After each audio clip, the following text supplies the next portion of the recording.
Quisiera comenzar por preguntarle un poco cómo se ha sentido en este nuevo rol que le ha tocado vivir, luego de ser rector mayor, ahora ser rector emérito. Bueno, pues lo vivo como un salesiano que tiene una misión hoy, ¿no? Por una parte, el noveno sucesor de Don Bosco sigue siendo el noveno sucesor de Don Bosco. El rector mayor es diverso, ¿no? Porque él es el que tiene el gobierno como tal, y es el 10º sucesor de Don Bosco, Don Ángel Fernández.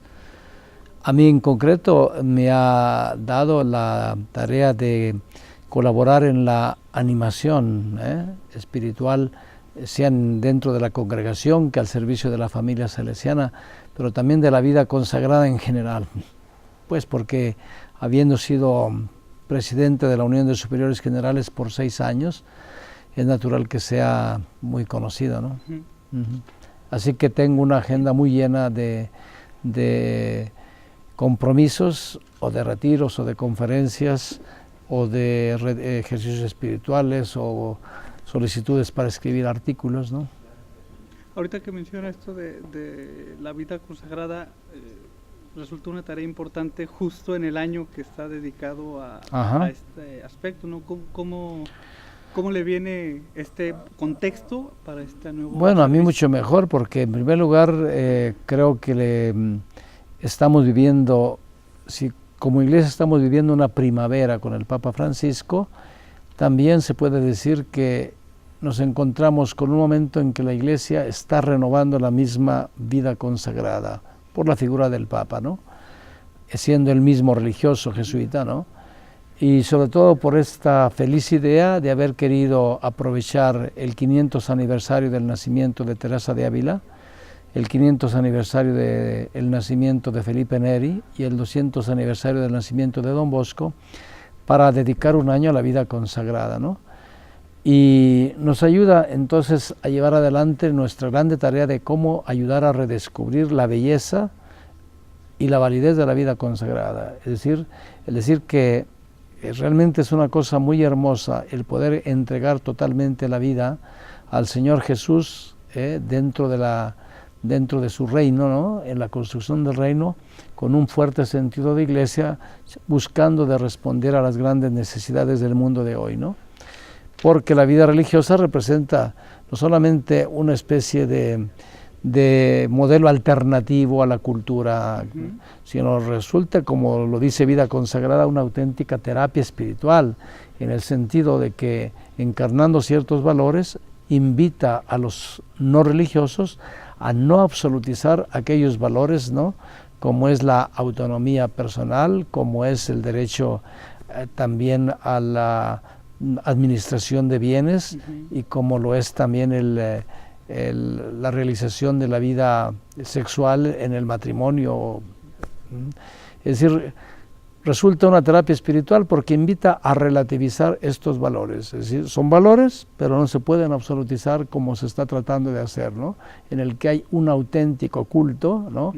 a la total autonomía personal, sin ninguna referencia que uno mismo, una búsqueda ávida del tener y del placer, ¿no? ¿Cuáles son, en este contexto, podría decir, como de crisis general de las ideologías, de la espiritualidad, cuáles son como los retos de la vida consagrada en general y del carisma salesiano en particular? Decía ya que hoy el grande reto es volver a redescubrir la belleza y la validez. Si los consagrados somos los primeros en no creer en que es bella y que es válida, pues difícilmente podremos encarnarla, testimoniarla, con un lenguaje tal que pueda después efectivamente ser creíble la propuesta que hacemos cuando invitamos a otros a ser consagrados, ¿no?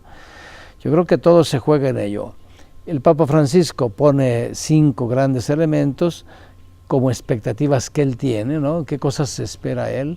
Y lo primero es que efectivamente sean personas felices, que quede en claro que quien ha encontrado a Cristo ha encontrado la respuesta a las aspiraciones profundas del corazón, y eso lo hace feliz. Entonces lo primero es el grande testimonio de una felicidad que se nutre en la comunidad y que se testimonia en la total entrega a los demás.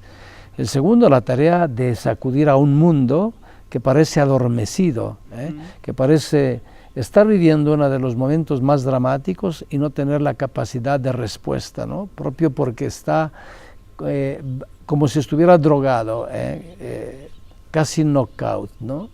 Con un término pugilístico, ¿no? Entonces la vida consagrada, justamente por esta forma de vida intensa con la que se supone debe vivir su seguimiento de Cristo, su entrega a la construcción del mundo mejor, tiene que sacudir y despertar este mundo, ¿no? Tiene que sobresalir por su capacidad de crear comunidades realmente de una grande fraternidad y de una grande comunión. Cuando los chicos vienen a nuestras obras, lo primero que quieren encontrar es comunidades acogedoras, donde ellos se sientan en familia a gusto, y si no lo encuentran, pues se van, ¿no? En cuarto lugar, tener la capacidad de dejar, como el Papa Francisco lo llama, los nidos que nos dan seguridad, porque ahí nos encontramos muy cómodos en las estructuras que ya tenemos, haciendo lo que ya sabemos hacer, con la gente que ya conocemos, y en cambio ir realmente ahí donde nos esperan quienes no tienen a ninguna otra persona y que están esperando ansiosamente la llegada de la buena noticia del Señor Jesús y del Evangelio a través de nosotros, ¿no? Y finalmente, el preguntarnos realmente, escuchando al Espíritu y leyendo las necesidades del mundo de hoy, qué cosa el Señor espera de la vida consagrada hoy, ¿no? Ese es el reto de la vida consagrada en general, y como salesianos creo que simplemente aplicando esto a la misión entre los jóvenes, especialmente los más desposeídos, los últimos, los más marginados, queda también perfectamente para ello, ¿no? Desde su experiencia como rector, tiene una visión global de los salesianos. ¿Cómo están los salesianos en estos tiempos? La situación es muy diversificada, ¿no? Por una parte, en Europa tenemos una presencia con una, yo diría, una grande identidad salesiana, fruto de qué cosa. Don Bosco nace en Italia, se desarrolla fundamentalmente, primeramente en Europa, aún sabiendo que también en América Latina inmediatamente mandó especialmente a Argentina, posteriormente Uruguay, Brasil, Chile, ¿no? Pero no cabe duda que la cercanía con el centro de la congregación siempre ha favorecido esta, diría, clara identidad que se manifiesta en muchos de los elementos típicamente salesianos, ¿no? Pero al mismo tiempo siente, por una parte, el envejecimiento, que es imparable, ¿verdad? Porque tenemos una edad media muy alta en las provincias. Igualmente visible a ojos vistas es la escasez de vocaciones, ¿no? En algunos casos llega prácticamente a un crecimiento cero. Y tercero, el peso de las estructuras, es decir, siempre con menos personal resulta difícil realmente el poder continuar llevando estructuras, ¿no? Entonces, veo por una parte, como digo, una fuerte identidad y al mismo tiempo estos elementos que naturalmente están obligando a qué cosa, a un rediseño de las presencias, donde colocarnos en modo tal de seguir siendo igualmente válidos, igualmente fecundos, ¿no? En un contexto totalmente diverso. La situación en América Latina es muy curiosa porque en América Latina está lleno de jóvenes, es un continente todavía lleno de jóvenes, es un continente que al fin y al cabo tiene una grande religiosidad popular, sino un humus cristiano dentro de la cultura, con todavía unas grandes franjas de pobreza, y a pesar de que hay tres elementos que ordinariamente son como un campo privilegiado de cultivo de vocaciones, América Latina está teniendo mucha fatiga para llegar a tener el crecimiento vocacional que tuvo en el pasado, hasta ver las cifras que tenemos, ¿no? Y esto puede ser desde lo que es la parte más desarrollada, que es el norte de la América, con Estados Unidos y Canadá, hasta lo que es la parte más al sur, como pueden ser Bolivia y Chile, ¿no? Quiere decir que no se escapa ninguno de esto, ¿no? Estamos viviendo un momento que para mí resulta más preocupante. ¿Por qué motivo? Porque digo, parecería que todo favorecería a tener una mayor fecundidad vocacional y no la estamos teniendo, ¿no? ¿Cuáles son esos factores que pudieran o tienen potencia para convertirse en una explosión vocacional y que no están detonando? Ya lo he dicho, el primero es porque está lleno de jóvenes, mientras que en Europa los jóvenes son muy pocos. ¿Por qué? Pues porque es una población en sí misma anciana, ¿no? Aquí es un continente mayoritariamente juvenil, mientras Europa vive una situación muy secularizada o abiertamente postcristiana, ¿no? Aquí todavía la religiosidad popular está a flor de piel. Y tercero, la pobreza, donde tú ves tantas situaciones de pobreza que dices, vale la pena también colaborar para hacer una vida más digna y más fraterna y más solidaria para todos, ¿no? Son elementos que no son indiferentes, ¿no? Ahorita que menciona esto, como llamemos las edades de los continentes, recién veía una infografía donde ponían cómo están distribuidos los jóvenes en el mundo, poniendo en un color más ocre, donde están hay más ancianos, y en verde donde hay muchos jóvenes, y todo estaba muy focalizado en África. ¿Qué espera o qué podría esperarse de los salesianos en este tema? África? Bueno, o sea, estaba viendo un poco lo que me habías pedido de cómo era la geografía mundial salesiana, ¿no? Había dicho el continente europeo, en este momento el continente de mayor crecimiento es ciertamente Asia, ¿no? Asia, tanto Asia Sur, es decir, todo lo que es la India, donde tenemos ya 12 provincias, con más de 2.600 salesianos, es como país el más rico de vocaciones, y el que sigue, el que es el número uno en este momento, ¿no? Todavía con provincias que tienen hasta 25, 30 novicios cada año, ¿no? Bueno, y después junto con ello algunas de las provincias de la Asia Est Oceanía, y me refiero por ejemplo a Vietnam, me refiero por ejemplo a la Corea, me refiero por ejemplo a la Indonesia, al Timor-Leste, que tienen un crecimiento vocacional muy notable, ¿no? Entonces, ahí hoy por hoy esto representa el presente a nivel vocacional. En el futuro no cabe duda que será África, porque en apenas un poco más de 30 años que tiene el proyecto África, que ya no es más proyecto porque es una realidad, nosotros encontramos ya hoy más de 1.600 salesianos, con la mitad de los cuales ya son, más de la mitad de los cuales, mucho más de la mitad de los cuales ya son locales, ¿no? Sí. Y que tiene una tendencia de crecimiento muy notable, muy grande, ¿no? Tanto que ahora es una región, en el futuro serán al menos 2 regiones, ¿no? Entonces, pero no es solamente por el hecho de que haya tantos jóvenes, sino y que haya mucha religiosidad y mucha pobreza. Yo creo que también se ha implantado un tipo como en India, ¿no? El secreto de la India es la misionariedad, ¿no? Una fuerte misionariedad que despierta siempre mucho más el entusiasmo y que mantiene mucho más vivas las motivaciones de las personas consagradas, ¿no?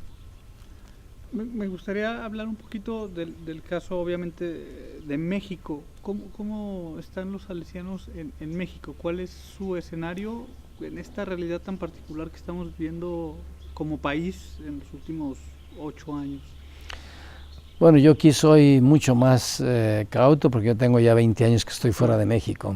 O sea, primero como regional, después como rector mayor, después todo un año mientras hacía el doctorado. O sea, ya son 20 años que yo en México, sí, leo y busco estar informado, pero no tendría la misma capacidad de análisis que tenía naturalmente cuando era inspector o cuando era regional, ¿no? La única cosa que veo es que el país como tal está conociendo un deterioro en lo que es el tejido social, que es el que lo debe formar, una fuerte pérdida de crédito de parte de todos los partidos políticos sin excepción. Pues ¿por qué? Pues porque, como siempre, no han estado a la altura de las expectativas de buscar el bien común. casi parecería que lo que importa son las cuotas de poder, junto con el enriquecimiento que comporta y a veces la corrupción a la que deja espacio. A esto se han añadido una auténtica plaga, como es en primer lugar el narcotráfico, sea con los carteles, sea también con la forma, casi más natural de darlo como un hecho natural. El que sirve también, ¿para qué cosa? Como caldo de cultivo para todos los movimientos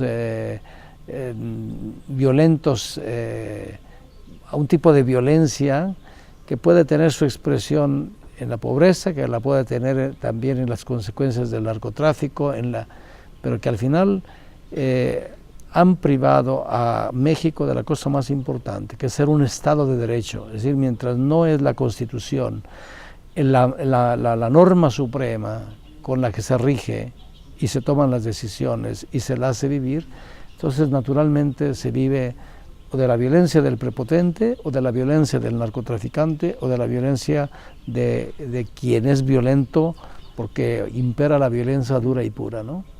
En este contexto, naturalmente, toda la sociedad está enjuiciada, porque es la sociedad que tiene que reaccionar, pero de un modo particular la Iglesia, que tiene todavía una grande fuerza social, y dentro de ello la Congregación Salesiana, con una propuesta de presencia educativa evangelizadora que lleve a crear un tipo diverso de ciudadano, mucho más rico como persona, en cuanto a lo que hace una persona, que son sus grandes valores, sus grandes ideales, sus grandes sentimientos nobles, ¿no?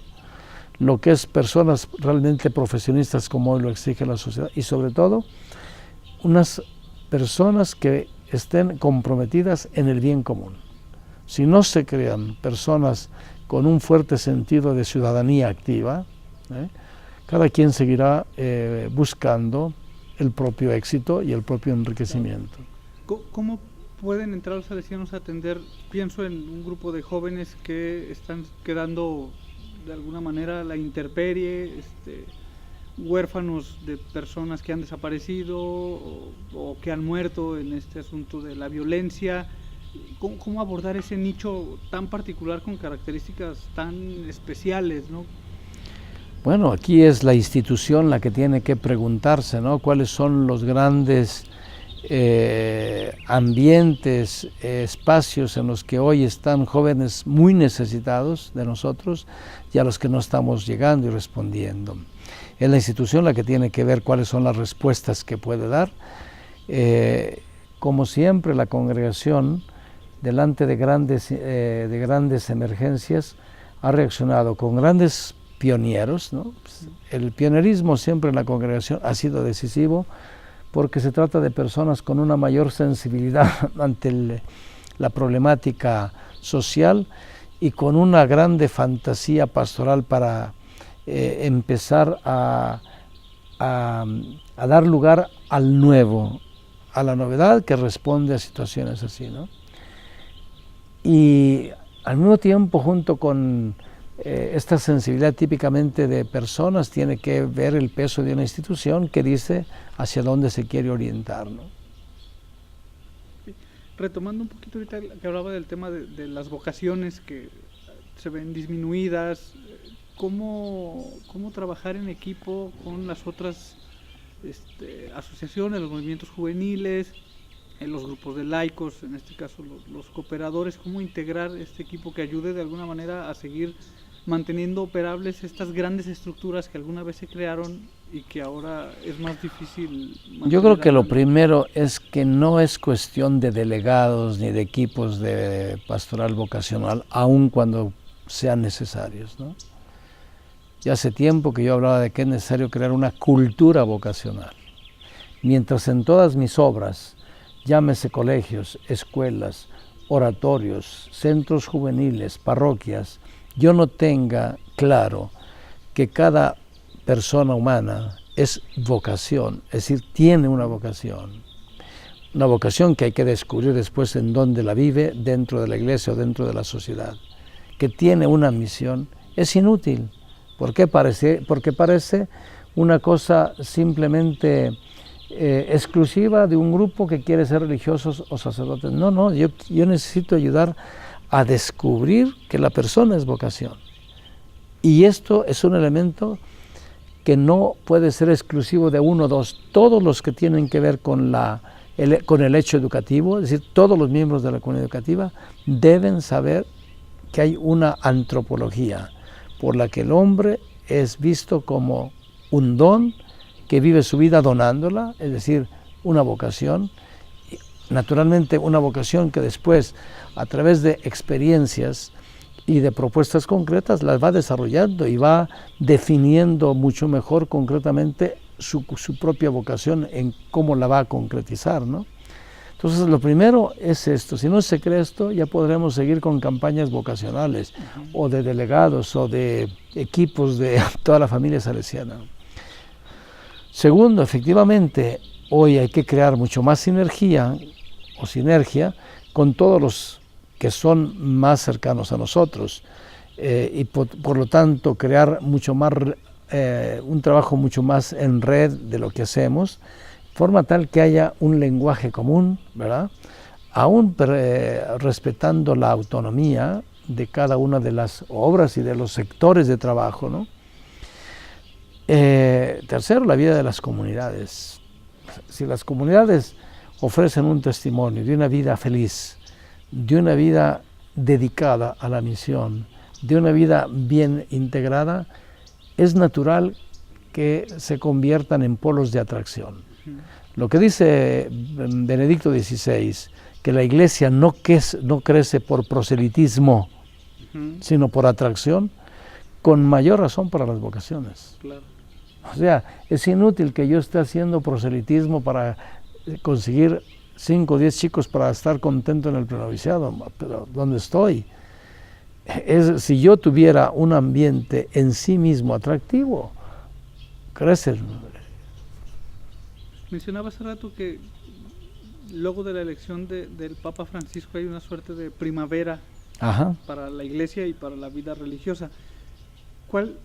Entendiendo la primavera como un reverdecimiento, ¿cuál sería el fruto de esa primavera? ¿Cómo podría palparse los resultados? El fruto se tiene que verificar en relación a la iglesia, lo que le está pidiendo. ¿Qué cosa está pidiendo? Una iglesia que dice que debe ser fiel a la razón por la cual ha nacido, que es el gozo de evangelizar. Entonces, sentir el gozo de evangelizar y por lo tanto una iglesia que vuelve a recuperar su ardor evangelizador y de un evangelio que es el evangelio de la alegría, así como el gozo de evangelizar.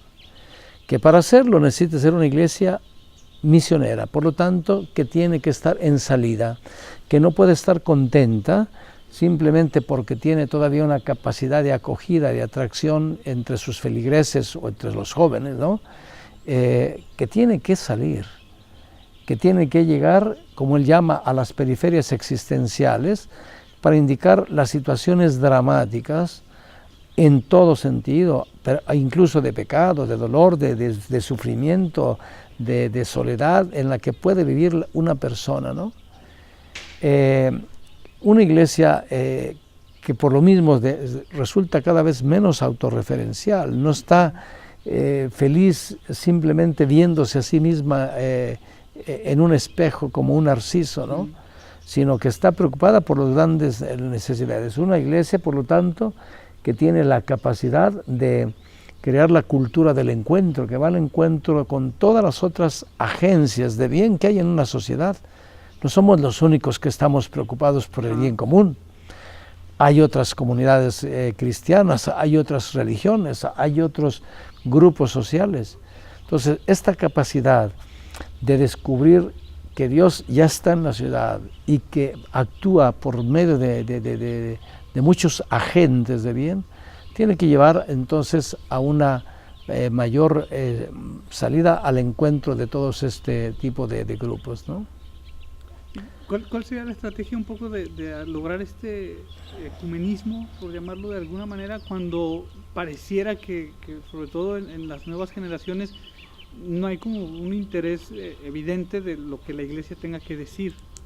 O sea, se ve incluso como con prejuicio, ¿no?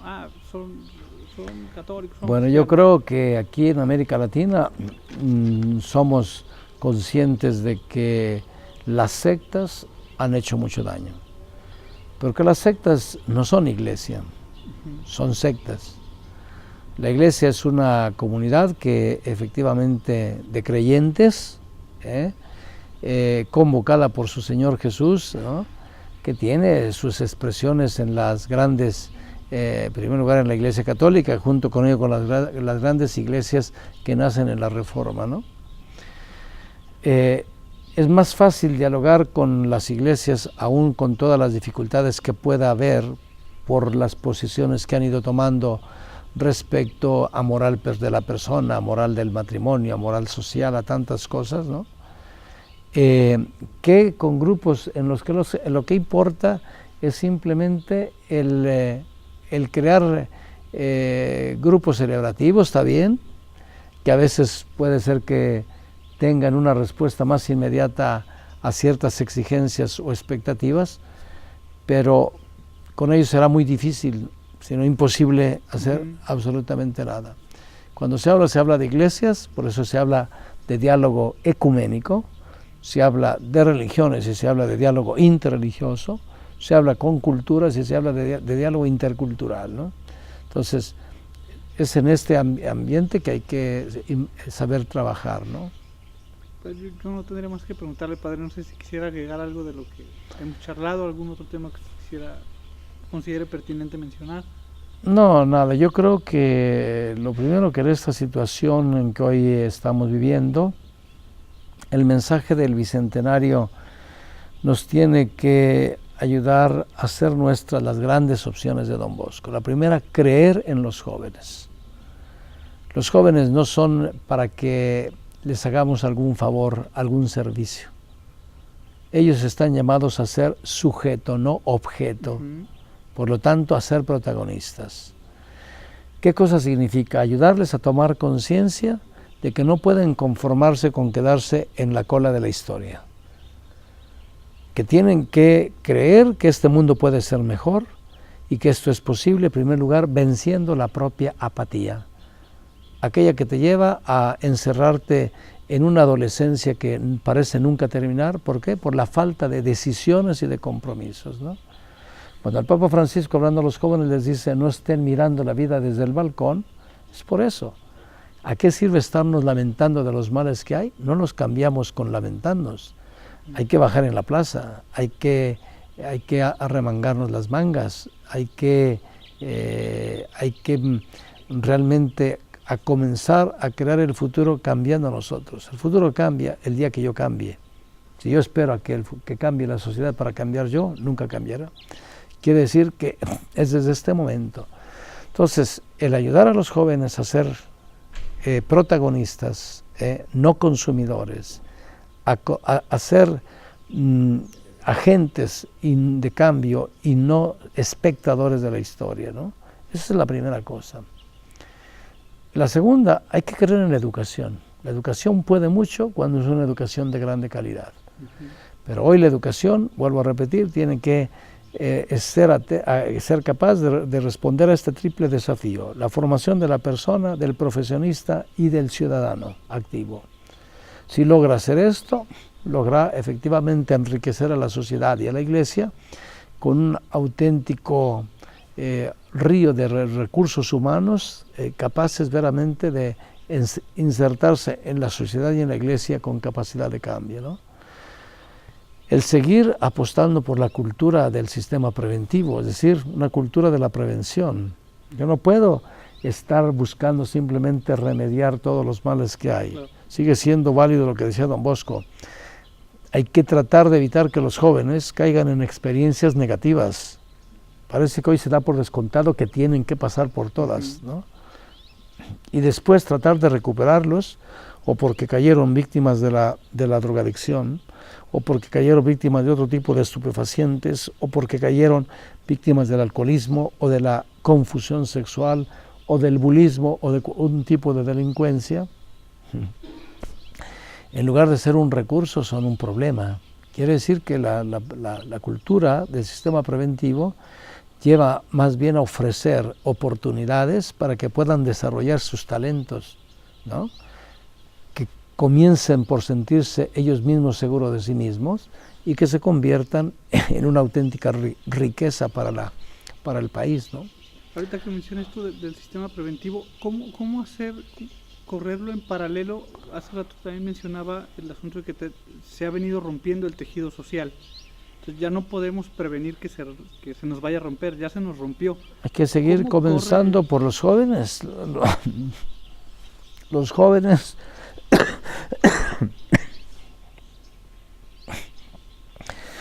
todo lo que es hoy la preparación al matrimonio, las familias. Yo no puedo reconstruir el tejido social, sino al mismo tiempo tratar de recuperar la familia. Porque la familia hoy por hoy sigue siendo, debería seguir siendo, la cuna de la vida y del amor, la primera célula de la sociedad, la escuela de inserción social, la primera escuela de evangelización, ¿no? O la primera iglesia doméstica, como la llamaba Pablo VI, ¿no? Entonces, sin esto, no podemos, por arte de magia, pensar que vamos a cambiar, pero la cambiaremos cuando tengamos claridad de hacia dónde queremos orientar nuestras estructuras, nuestros recursos, nuestras energías, ¿no? De personal y de todo. Ahora sí